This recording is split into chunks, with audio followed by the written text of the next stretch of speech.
Buenas, hoy estamos con Adán y ahora le vamos a preguntar sobre la subtitulación que hay realizado en catalán y en primer lugar que qué gran responsabilidad porque se trata de una película que ya tiene varias temporadas de una serie. Entonces esa serie sí que está doblada al español, pero lo tuyo ya es para catalán. Entonces ¿has tenido que a veces fijarte en lo que han realizado anteriormente en castellano? Bueno, yo lo hice como una tarea previa. O sea, a veces cuando entras en un proyecto que ya ha empezado, ya tienes series anteriores o temporadas anteriores, idealmente lo ves todo, pero no siempre se puede. En este caso, como era una serie de la BBC, de que era de muchos años, pero de hecho eran 4 o 5 temporadas, de 4 o 5 episodios cada una, pues en una semana me vi toda la serie.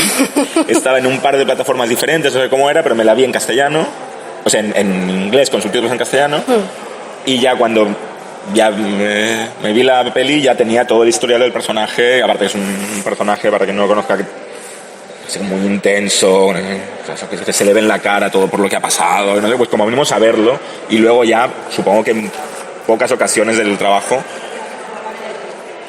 de verdad hacía falta saber que hablaban de uno que era no sé qué, pero bueno, como venimos a verlo y si se hablaban de un sargento, no sé qué, saber si era un hombre o una mujer o tener un poco claro esas cosas, o sea, me la vi y luego para adelante, ¿no?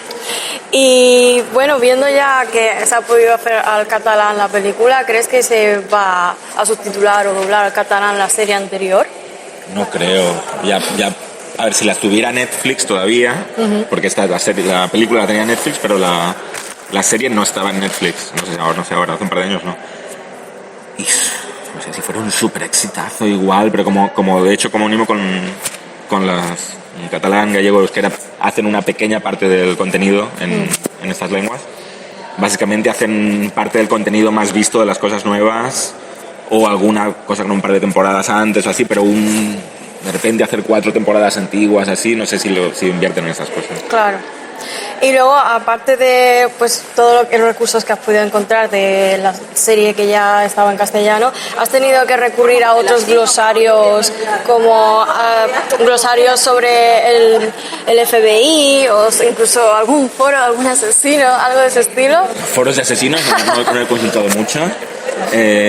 No especialmente que recuerde ahora. Siempre hay cosas que vas mirando de vocabulario policial o una cosa así, pero no especialmente un foro, un glosario en particular, igual para algún término ir a ver, yo qué sé, estos cargos de subsargento o cosas así que vas viendo cómo es en cada país y en un país esto es sargento, en otro caso es director, es una cosa intermedia, pero no especialmente en una fuente en concreta, pero como en cualquier otro trabajo va siempre buscando por aquí y por allá. Claro, la labor del traductor, siempre buscar. Sí. Finalmente, al traducir toda esta película, ¿cómo has podido dormir por la noche? Bien, a mí no me afecta mucho. No, sé que hay compañeros que sí que cuando hacen cosas de terror o de acción, no sé, que se quedan muy traumatizados, así. Yo especialmente no, yo voy yendo un poco así y cuando hay partes con juegos de palabras, ironía en medio de las escenas así chungas, yo guay, disfruto y no me meto mucho en eso. Pues entonces a ver si te veo más en catalán con películas de terror. Venga, si no te da miedo. Encantado. Ya sabéis. Gracias. De nada.